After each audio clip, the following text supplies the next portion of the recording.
stop the recording, please?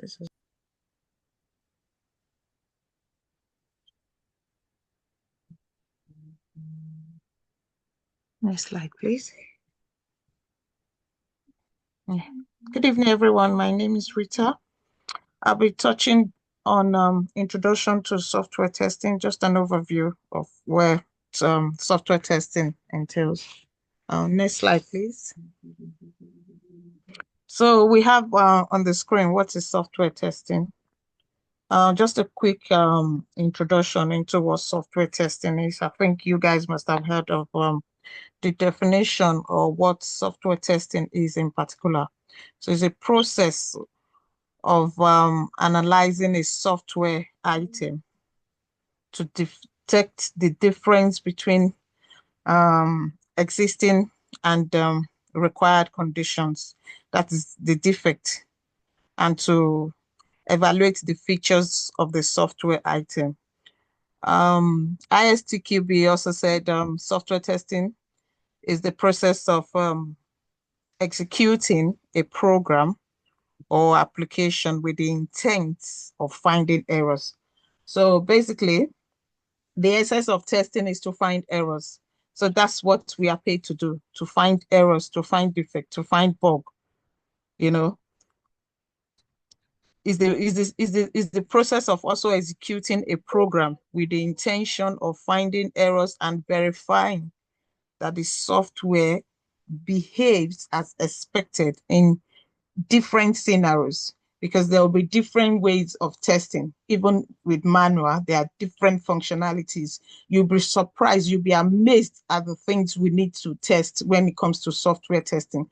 The list is endless, to be honest, you know. And if you notice, I would be using the word verifying and validating. Those two words are very crucial, very important. We need to know the difference between verifying and validating. And that is essentially what we are looking for when it comes to software testing. Because one, we are verifying, and two, we are validating. That's a whole topic on its own that will be touched during the course of this internship. So software testing is also the process of verifying and validating that a software application or program meets the business and technical requirements that guided the design and the development to ensure it functions as expected. Because we will verify it and then we will then validate it. So that's the essence of software testing. We have to verify it. So is this what they said they want? Does it meet the requirement?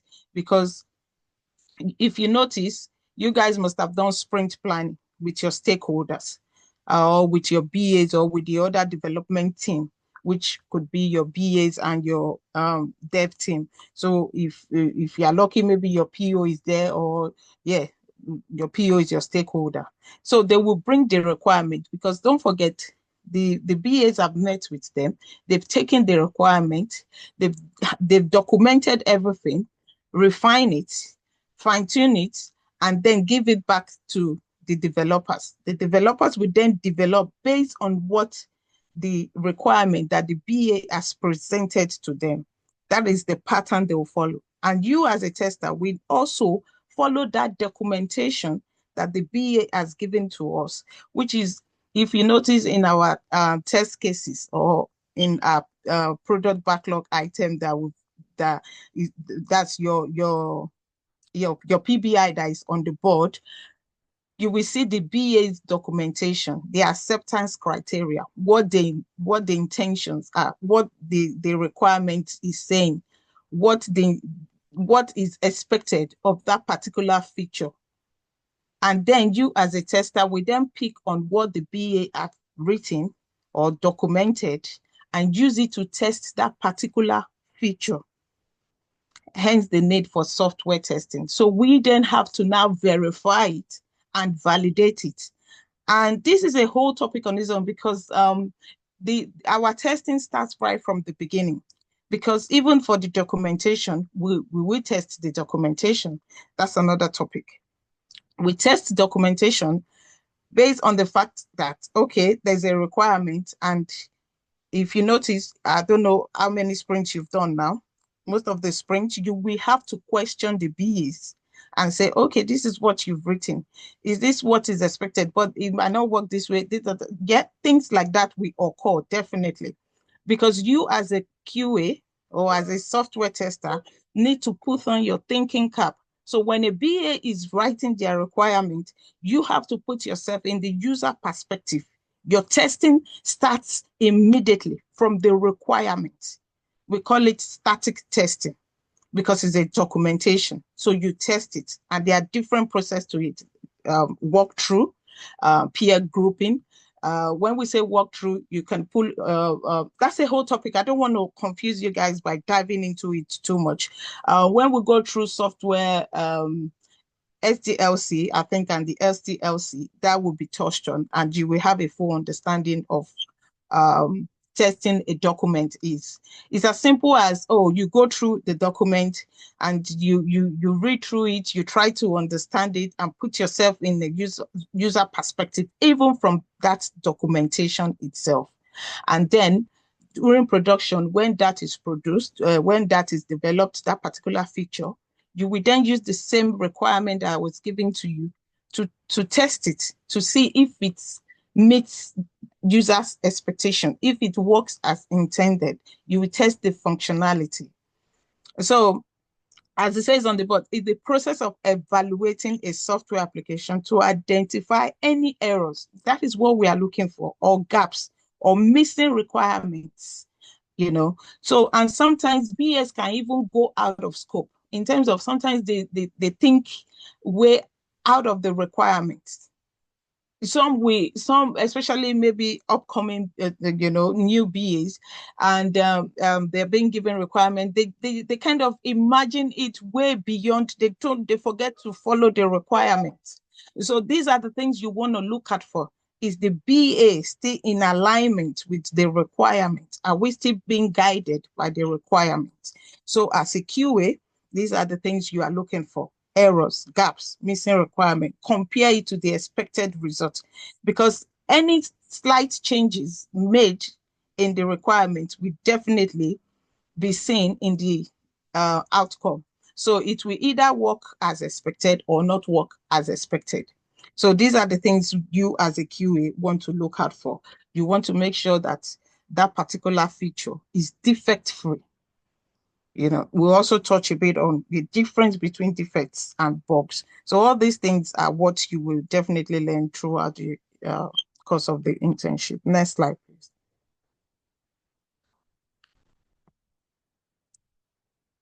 So objectives of software testing.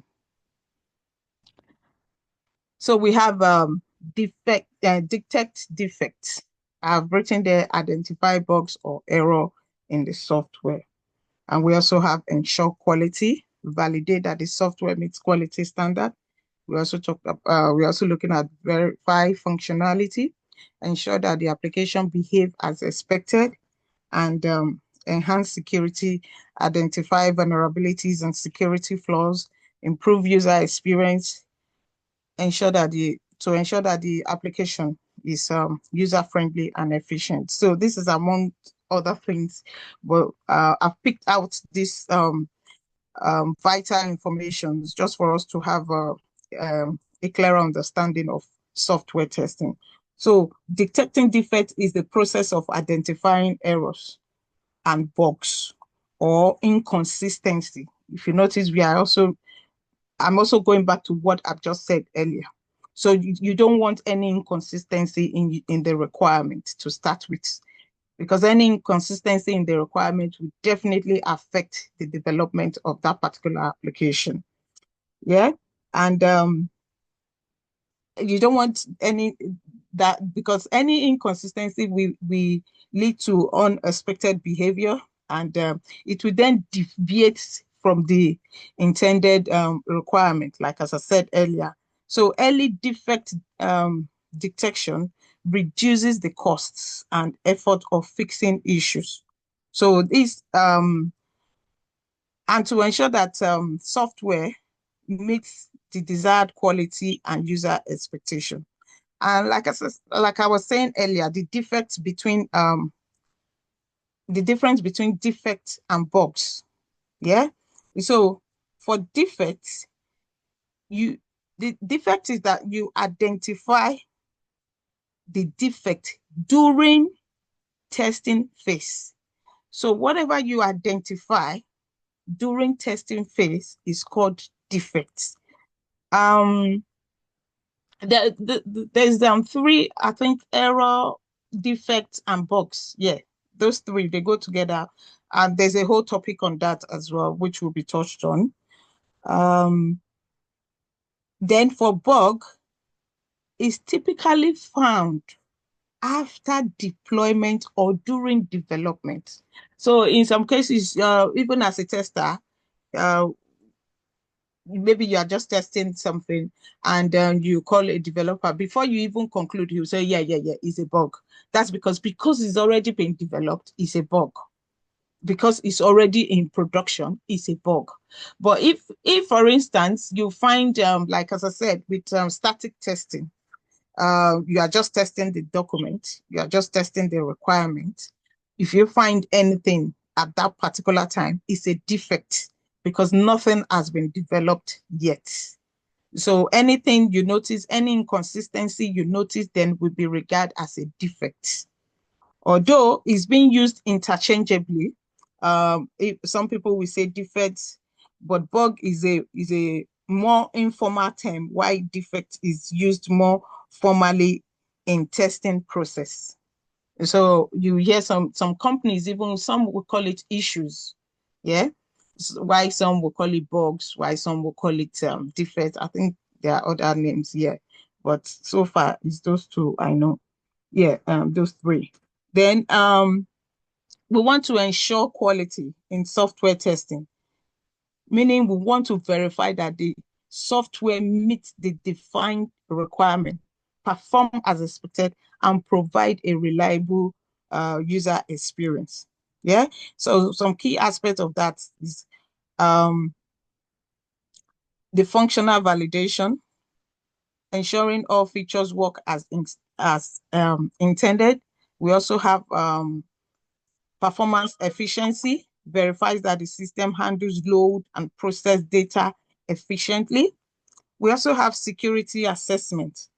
So we also want to identify vulnerabilities to protect data, risk, and any weakness in a software application to protect it from unauthorized access, unauthorized users. You know, there's also data breach and cyber security. So these are the things that we want to be careful of. That is the reason why we do software testing. We want to ensure that there are no loopholes. We want to cover all loopholes because the cyber threat is there and the data breach and things like that. So we want to avoid things like this. Essentially, it also evaluates potential threats of impacts and to ensure proper user access control and to also verify encryption and secure data storage and safeguard the application by preventing breaches and ensure data integrity. So all these are all under the objectives of software testing, why we do software testing, you know, and user experience as well. This involves ensuring that the application is intuitive, easy to navigate, because you don't want to create a software that people don't understand. You don't have to be technical to be able to operate a website. You know, it has to be user friendly so that to meet end users effectively. And we also want to ensure that the application is accessible to all users, including those with disability. So which is accessibility testing. So all what I've said verifying functionality and security and all that. It's all forms of software testing, because we have security testing, we have functional testing, we have non-functional testing, and improved user experience falls under accessibility testing. So these are all under types of testing. Yeah. So the main goal, or the goal aim, is to deliver a seamless and satisfying user experience, and thereby addressing potential issues and enhancing overall usability. Yeah. Next slide, please. So here we have types of software testing. So these are some of the things that is expected of a QA, of a software tester. As a software tester, your main priority, or one thing you must know, is manual testing. And trust me, that is the simplest part of software testing. Anybody can operate or execute a manual test case. Yeah. Um, Testers execute test cases manually without automation tools when it comes to manual testing. So with manual testing, all you need is just depending some organization, you don't even write your test cases. It depends on what management tools they are using for you not to write your test cases though. So for manual testing, you don't need any tool. All you need is your A game. Write a clear and concise test case, having been given your requirements. The BA or the devs have given you what you want to test. So there's always a guide, even with the manual testing, except when you are doing exploratory testing. That's when you don't have any documentation. But outside exploratory testing or ad hoc testing, there will always be a documentation, which would be like a guide in respect to what you want to test, you know. So that's the only tool that is required when it comes to manual testing, the documentation that will give you, that will tell you what you want to test, you know, the description of whatever you want to test, your scenarios and everything, your acceptance criteria. That's the documentation, and that is what you will use as a guide to test that particular feature. And then we now have automation testing. So testers use scripts and tools to automate test cases. So for automation, there are some jobs that don't require. There are some jobs that are just strictly manual testers, manual testing. So that's what you do. Why some, even as automation tester, you will still do manual testing. And the good thing is you will always do manual testing even before you do automation testing. And the truth be told, not all will I say, it's not everything you can automate. There are some things you cannot automate. Yeah. You can only do it through manual testing. So manual testing is there, is required, and it can only be done by human. That's one good thing with manual testing. So with the automation, you have to write your scripts, and which brings us to the different types, the difference between manual testing and automation testing. So for manual testing, you don't need any tool, and for manual testing, it's prone to human error. Of course, you can make errors. So one habit I tend to go with is whenever I'm executing or a test case or scenario, I always try to ask my colleague, except if it's, especially if that particular feature is big, you know, if it's complex, I always tend to have a second. I always like to use the option of calling another QA to just look at it for me. That is me. And because sometimes you could be staring at it, even with manual, you don't see it. I know we do it with automation.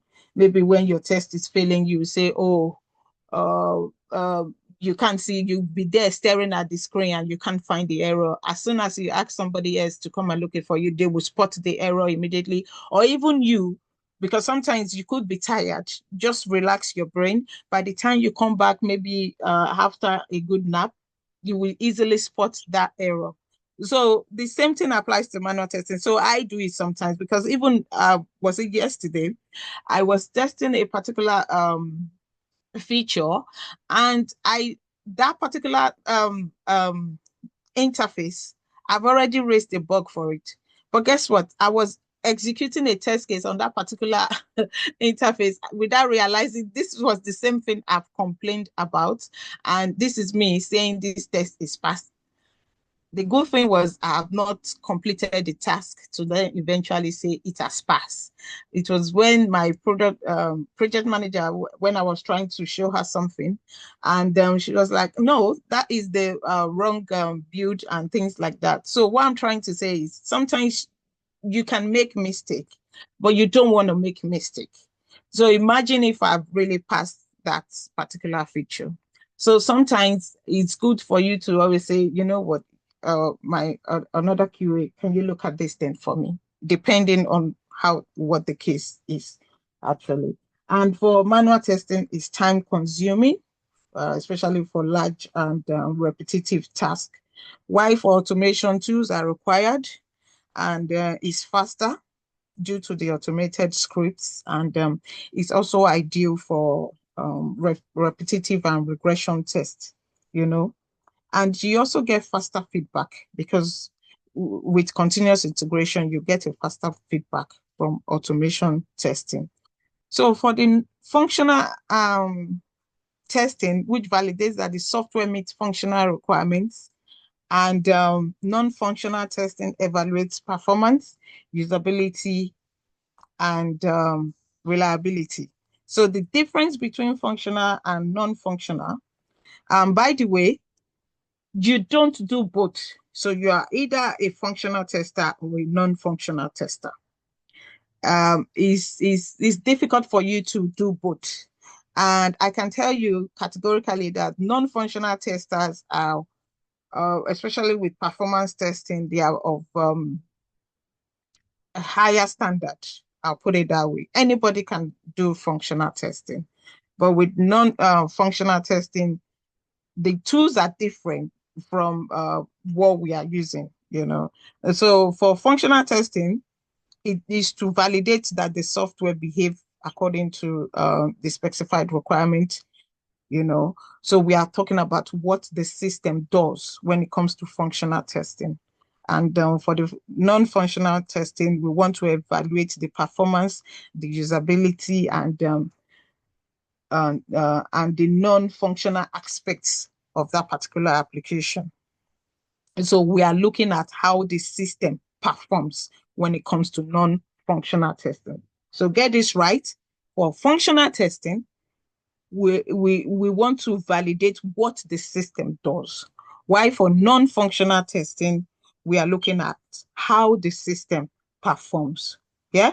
So some features of functional testing is the login functionality that we did, something like that. You also have payment processing and things like that, form submission. So those are all functional testing. That is primarily what we do here, functional testing. I mean, we do, some people do non-functional testing. Yeah, we have some advanced people that are doing non-functional testing.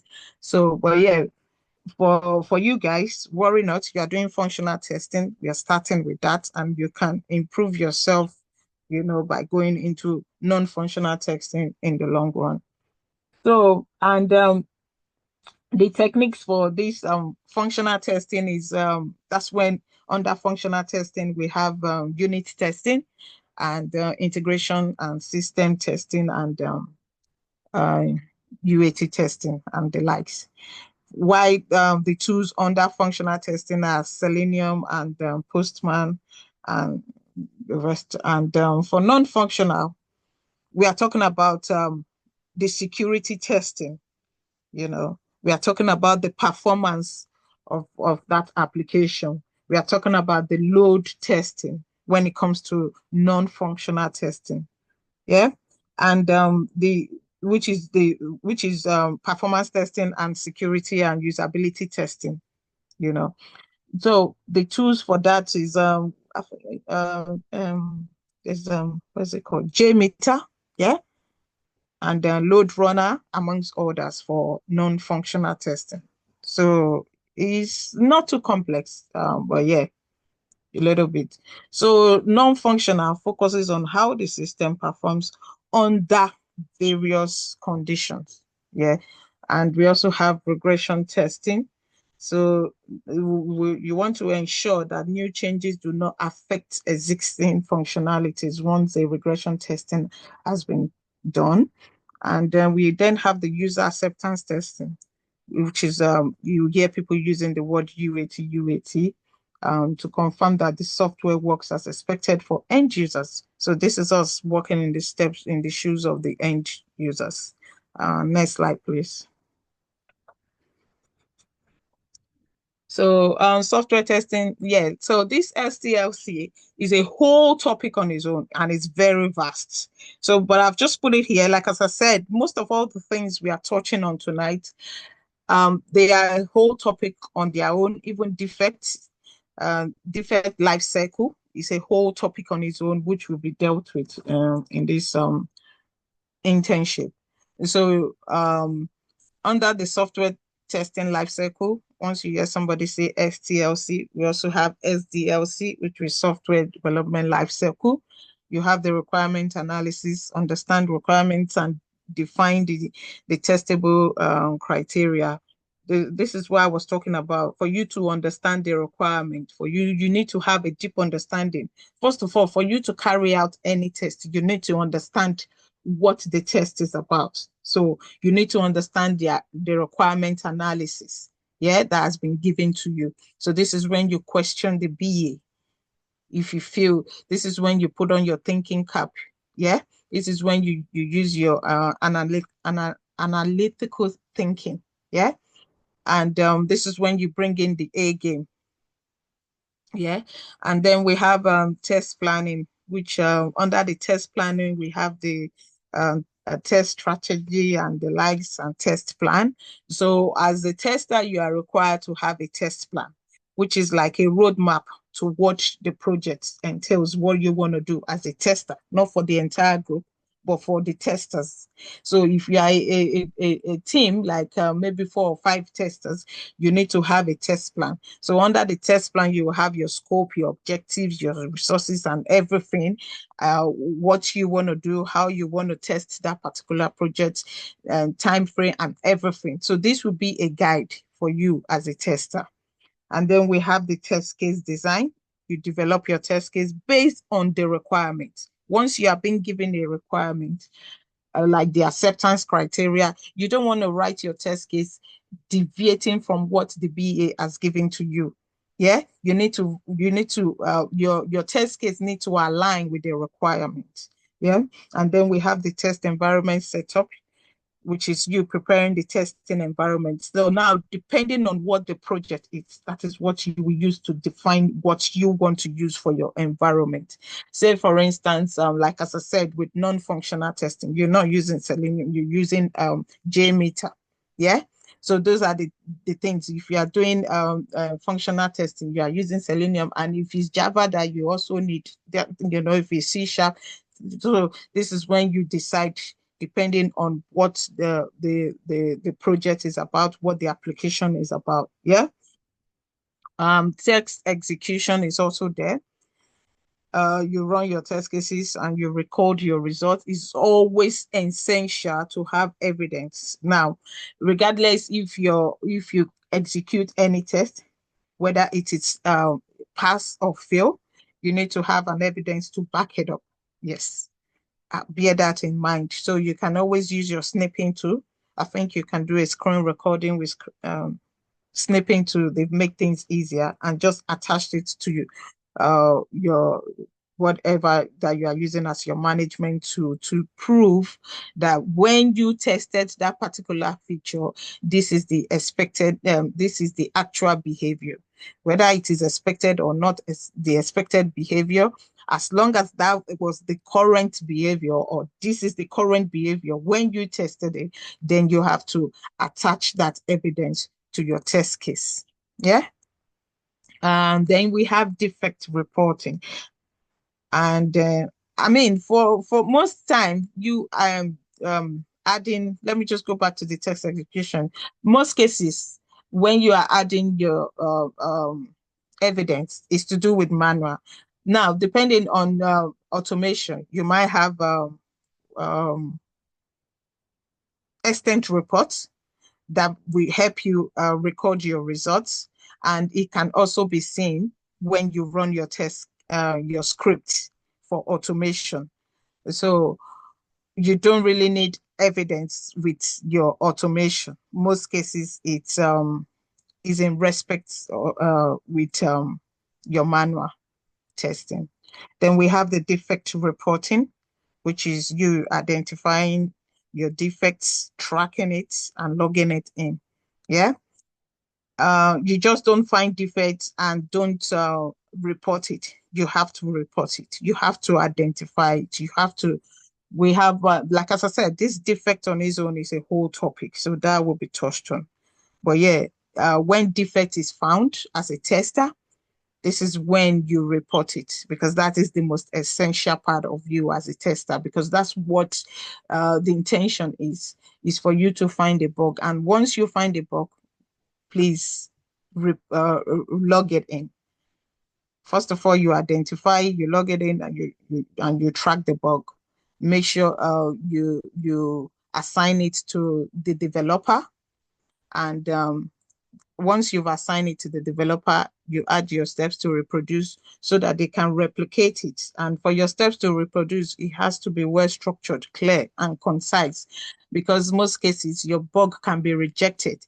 If you have a step to reproduce that a developer does not have a clear understanding of what you've put down as your steps to reproduce, maybe they couldn't replicate it in their machines, in their own device. Sometimes they tend to just ignore it or drop it. So you have to follow it up. Yeah. And then you have the test closure, evaluating results, and prepare a test summary of your report for that sprint. Next slide, please.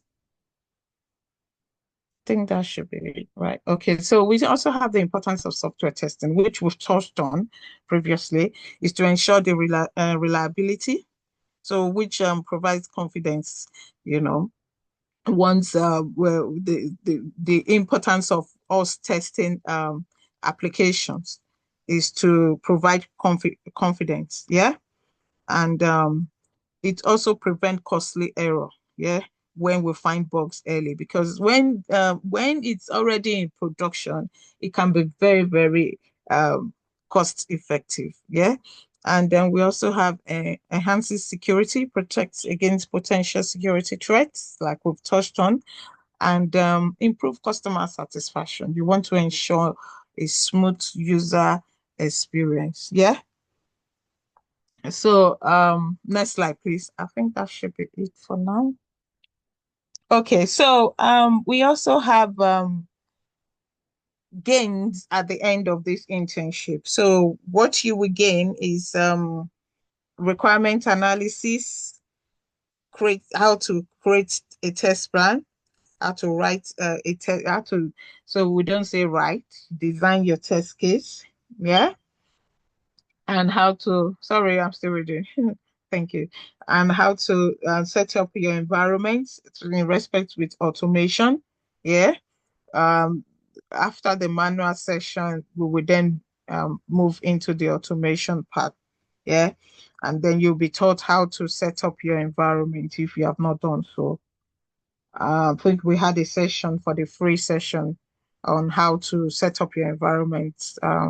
The mentor did take his time in putting us through on how to set up our environment, which was great. You can go, we can revert to that video if you want, or if you want, because it will help you guys move faster. So you can try it on your own, watch the video, and use it to set up your environment, because we are using that particular tool, which is C#. Yeah. And then you then know how to execute your test case, how to report defects as well as automation testing. And then you will learn how to collaborate, because you'll be working in an agile team. You'll be working with other people. You'll be working with other departments like your dev. You need to have a good relationship with them. Yeah. Um, you also have documentation and professionalism. And then you do get CV reviews. And you will also learn how to design your test report or create your test report. And one thing we also advise people is to always do research, which is self-development. Yeah, on your own, do your own self-development session, and you can always come back with questions. It sets you apart, and it has really helped a lot of us. Next slide, please. Thank you. Thank you so much, Jack. You can stop the record.